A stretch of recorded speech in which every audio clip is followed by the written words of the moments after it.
My mother's face went pale.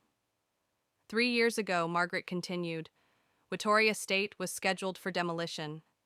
Developers had won. The Historical Society had given up. I attended the final board meeting, expecting to vote for closure. She paused, letting the weight of that moment settle. Then a young architect walked in with a proposal, not just a plan, a vision. She had researched every original blueprint, traced every piece of hardware to its source, and created a restoration strategy so meticulous that our board had no choice but to fund it. That architect was Colette Owens. Murmurs rippled through the crowd. My parents stood frozen. For 18 months, Colette worked on this building like it was her own. Every door you walk through tonight, she restored them by hand. The chandeliers, the molding, the windows, all of it brought back from ruin because one woman refused to let history disappear. Margaret reached into her clutch and withdrew an envelope. Cream Talk, the AIA seal visible through the paper.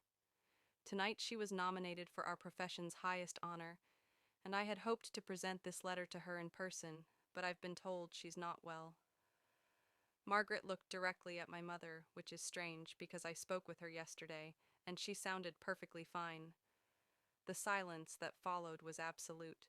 150 people, judges, executives, socialites, old money and new, stood in a room full of my work, staring at my parents, waiting for an explanation that couldn't possibly come. The first question came from a woman in a black Chanel dress. Diane, is your daughter unwell? Or did you just not invite her? My mother opened her mouth, closed it, her hands, perfectly manicured, twisted around the stem of her champagne flute. It's complicated, she finally managed. There are family dynamics, that family dynamics. The woman's tone was flat. You told Patricia that Colette has mental health problems. You told your book club she couldn't function, but she just got nominated for the highest award in architecture. More voices joined in, not shouting. This crowd was too well bred for that, but pointed precise. Diane mentioned her daughter works in construction. Is that what we're calling restoration architecture now? I saw the interview quote. My voice was never heard in my family. That's quite something. And then Aunt Patricia, standing near the back, spoke up. Diane, you specifically told me Colette had a breakdown. You said that was why she couldn't come tonight. I believed you. I sent her a sympathy message. My mother's mask finally cracked. I didn't say I never meant. She never tells us anything. How are we supposed to know? Know what? Judge Harrison stepped forward, his voice cool. That your daughter is apparently one of the most talented architects in the country. That she restored the very building you chose to host this party in. He shook his head slowly. Richard, you told me you were proud of your family. It seems what you meant was you're proud of some of your family. My father had no response. The mythology my mother had built for a decade collapsed in 90 seconds. And then someone turned to Vivian. It was a young woman about her age, someone from the country club. I would later learn part of her social circle. The kind of friend who knows all your secrets because you told her yourself. Wait, the woman said slowly, realization dawning. Vivian, you told me your sister was finding herself. You said she never really launched. That she was basically, how did you put it?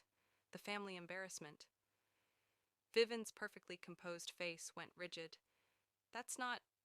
I didn't mean it like you said she had mental problems, that your parents didn't talk about her because it was too painful. Another voice joined in. You told me she works at some handyman company, that she dropped out of college. I said she left her graduate program early. Vivian's voice rose defensively. That's technically true. She finished ahead of schedule, but so she finished early and then restored a $12 million landmark and got nominated for the highest honor in architecture. The first woman crossed her arms. That's what you call not launching. I could imagine Vivian standing there, her Oscar de la Renta gown, her perfect hair, her entire identity built on being the successful daughter, watching it all crumble. And then Bradley spoke. Her husband, the Goldman Sachs banker, the one she'd married to complete the picture of success. Vivian. His voice was quiet, but in the sudden hush, everyone heard. You told me your sister was troubled, that she was the family shame. That's why we never see her at holidays. He looked at his wife with something I recognized. The expression of a man, realizing he'd been given a carefully edited version of his own family. What else have you not been telling me? Vivian's excuses died on her lips. Some lies can survive anything except the light. If you're thinking, how could things change this fast? I want to tell you something. They didn't. This moment was 10 years in the making, 10 years of silence, 10 years of letting my work pile up in the corner while everyone looked the other way. The truth doesn't need drama to come out, it just needs time. Tell me in the comments, have you ever had a moment when everyone finally saw what you'd been building all along? Let's continue. After Vivian hung up on me, I sat in my apartment for a long time. The evening light had shifted to that blue-gray that comes before full dark. My phone had buzzed several more times. Texts from colleagues who had seen the announcement. A voicemail from a reporter at the Globe, but I'd ignored them all. I wasn't ready to celebrate. Not yet. I walked to the window from my apartment. I couldn't see much, just the back of another building, a slice of street, the ordinary life of Cambridge going about its evening. But somewhere 45 minutes away, a party was falling apart. I thought about what Margaret had said on the phone the night before. If you find yourself free tomorrow evening, you know where to find me. I thought about the oak doors I'd spent 3 months restoring, the chandeliers, the hand-painted wallpaper. Every corner of that building held a piece of my attention, my care, my love. My parents had told me I wasn't welcome there, but that building was mine in every way that mattered. I stood up, walked to my closet, found the dress I'd been saving for some future occasion I could never quite name, a midnight blue wrap dress, simple but elegant. The kind of thing you wear when you want to feel like yourself, only more so. I put on the Cartier tank watch I'd bought myself after my first major project. It had cost more than I could afford at the time, but I'd wanted something to mark the moment when I'd proven to myself at least that I was good at what I did. No one in my family had ever seen it. I picked up my keys. I wasn't going there to make a scene. I wasn't going there for revenge. I was going because that building was mine and I deserved to stand in it. The drive took 45 minutes. I took the back roads, the ones that wind through old Massachusetts towns, where the trees arch over the pavement like cathedral ceilings. I wasn't in a hurry. I'd spent 10 years being patient. Another hour wouldn't change anything. When I turned onto the estate's drive, my breath caught. Whitmore Estate was lit up like a memory come to life. Every window glowed. White lights wrapped the entrance columns. The gardens I'd helped preserve were filled with guests in evening wear, their silhouettes moving against the golden light spilling from inside. I parked at the far end of the lot and walked toward the entrance. The oak doors, my doors, were propped open, welcoming guests into the restored grand foyer. I paused for a moment at the threshold, running my fingers along the wood grain I knew by heart. 3 months of work, 2 coats of hand-rubbed oil finish, hardware sourced from a specialty shop in Vermont that had to special order the hinges from Germany. I'd stood in this doorway 100 times during the restoration, but never like this.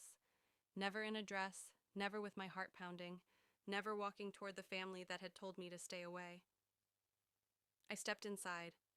The foyer opened up around me, the marble floor, the restored chandelier throwing prismatic light across the ceiling, the sweeping staircase I'd fought to save when everyone else wanted to modernize. Every surface held my fingerprints, my decisions, my vision. And then someone turned. A woman near the bar, then a man by the fireplace, then another, and another. That's her. A whisper carried across the room. That's Colette Owens. 150 people fell silent, and I stood in the doorway of the building I'd saved, finally ready to be seen. My mother was standing near the center of the room when she saw me. I watched her face cycle through every emotion she'd spent decades suppressing in public. Shock, then recognition, then fear, then briefly something that might have been shame. The champagne glass in her hand tilted at a dangerous angle. Her Valentino gown suddenly looked less like armor and more like a costume. My father stood beside her, his face carefully blank, the boardroom expression. I walked toward them, not rushing, not hesitating, just walking the way you walk when you're going home. Margaret caught my eye from across the room and gave me a small nod. Permission, encouragement, support. I stopped a few feet from my parents, close enough to be heard, close enough for the guests nearby to hear too.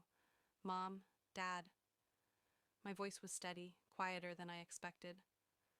I got your message. I know I wasn't invited. My mother opened her mouth, but nothing came out. But this building was my project, I continued. 18 months of my life. Every door, every window, every piece of molding you've been showing off tonight, I designed the restoration. I supervised every contractor. I was here before sunrise and after sunset for a year and a half, making sure this place would stand for another century. My father finally spoke. Colette, this isn't the time or place for what, Dad?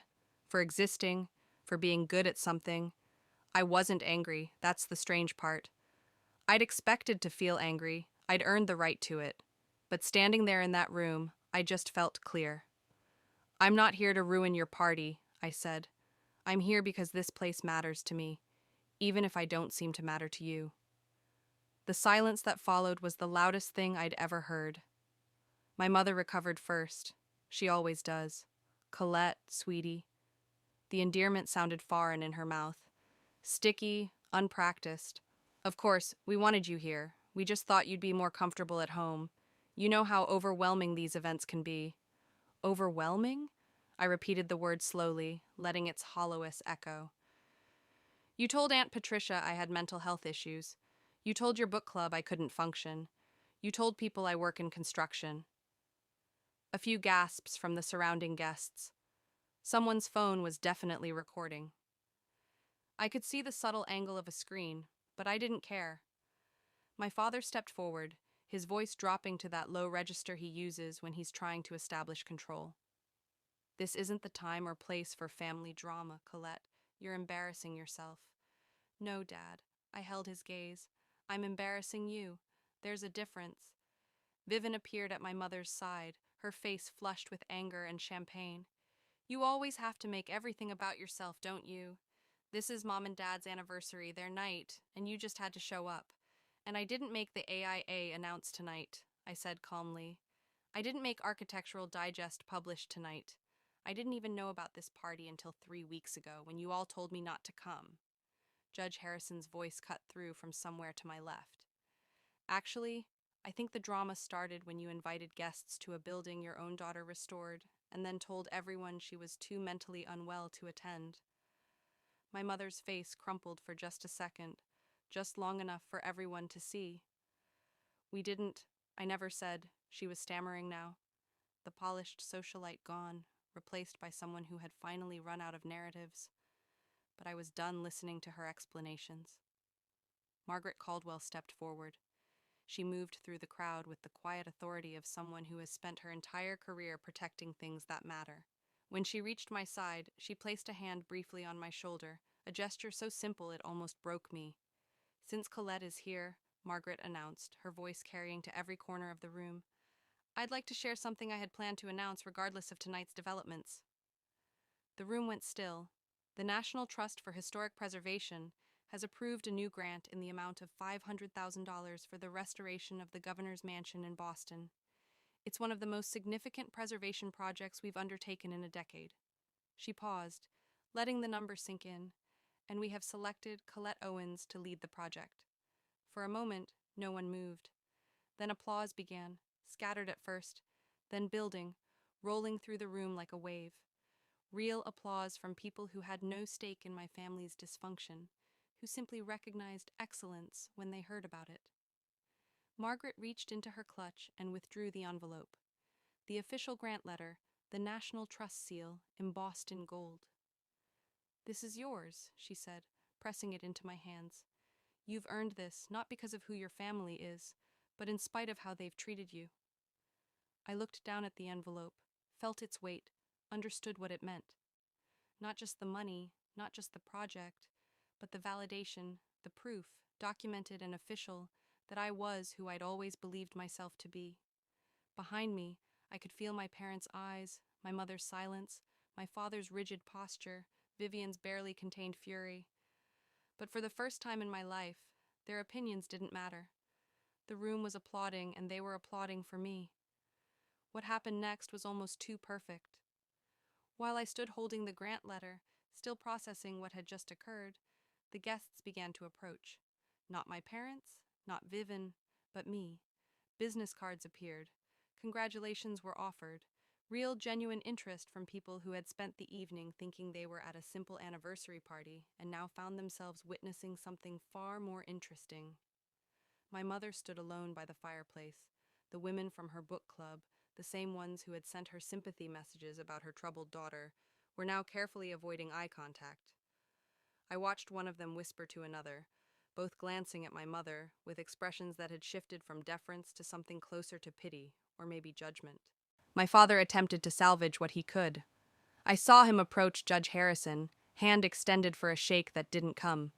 "Richard," the judge said coolly, "I think you and I need to reconsider that golf invitation we discussed. I prefer to spend my leisure time with people who have their priorities in order." He walked away without waiting for a response. Vivian was standing near the bar, phone in hand, probably composing damage control Instagram stories that would never quite repair her reputation. But it was Bradley's face that caught my attention, her husband watching her with the expression of someone rearranging everything he thought he knew. Later, I would learn that Bradley had started asking questions about what else Vivian had told him, about what other stories she'd constructed. Their foundation, so carefully built on image and assumption, had developed a crack that couldn't be plastered over. And Aunt Patricia found me in the crowd. Colette. Her voice was small. "I'm so sorry. I didn't know. Your mother told me things that weren't true. I should have asked you directly." I nodded. What else was there to say? Before I left, I asked my parents for a moment. Not privately. There was no point in privacy anymore. But off to the side of the foyer near the restored bay window that I'd spent 2 weeks repairing, a few guests lingered with an earshot. I didn't care. My mother's face was blotchy beneath her makeup. My father's jaw was clenched so tight I could see the muscle jumping. Vivian had drifted away. Whether from shame or self-preservation, I couldn't tell. "I'm not asking you to apologize tonight," I said. My voice was calm, calmer than I felt. "I'm not even asking you to understand what you did wrong." My mother started to speak, but I held up a hand. "I spent 10 years trying to explain myself to you. 10 years hoping that if I just worked hard enough, achieved enough, you would finally see me. But you never did. You never wanted to." My father exhaled sharply. "Colette, this is hardly the time." "You're right," I said, "it's not. The time was 10 years ago when you cropped me out of the family photos. The time was every Christmas I wasn't invited to. The time was 3 weeks ago when you texted me that I'd embarrass you in front of your important guests." I looked at them both. Really looked. The way you look at something you're ready to release. "I'm done explaining myself. From now on, you can reach out when you're ready to see me for who I actually am. Not before." My mother's eyes were wet. "Colette, not tonight, Mom." I stepped back. I've said what I needed to say. I turned and walked through the oak doors I'd restored. And for the first time in my life, leaving my family didn't feel like running away. It felt like walking towards something. I learned about Vivian's situation in pieces over the weeks that followed.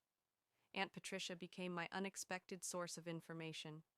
Apparently, being lied to about your niece's mental stability creates a certain solidarity. She called me a week after the party, her voice careful. "I thought you should know," she said. "Vivian and Bradley. They're doing a trial separation." I was standing in my kitchen, coffee growing cold in my hands. Because of what happened at the party. That was the catalyst. But apparently Bradley started asking questions afterward, about other things Vivian had told him about her charity work, about her finances, about, well, a lot. I thought about my sister's Instagram, the carefully curated photos, the filtered life. the image she'd constructed so meticulously, a house of cards. He realized she'd been editing the truth for years, Aunt Patricia continued. Not just about you, about everything. I didn't feel satisfied hearing this. I didn't feel vindicated. I just felt tired, sad. Maybe for the sister I might have had if she hadn't spent so long trying to be the only one worth seeing. A few days later, Vivian sent me a text message. 4 words, "You ruined my life." I looked at it for a long time, then I deleted it without responding. I didn't ruin her life. I just stopped being the convenient explanation for her own unhappiness. Without a scapegoat, without a troubled sister to point to, all her carefully constructed stories had nothing to hide behind. The truth doesn't ruin anyone. It just reveals what was already there. And sometimes what's there isn't pretty. 3 months after the party, I received a text message from my father. I almost deleted it unread. We hadn't spoken since that night. Not a word, not an email, nothing. I'd been at peace with that silence. I'd learned that some relationships aren't meant to be repaired. They're meant to be released. But something made me open it. Colette, I've been thinking. I'd like to see the governor's mansion project when it's done. If you're okay with that, Dad, I read it 3 times. It wasn't an apology. It wasn't an acknowledgement of everything that had happened.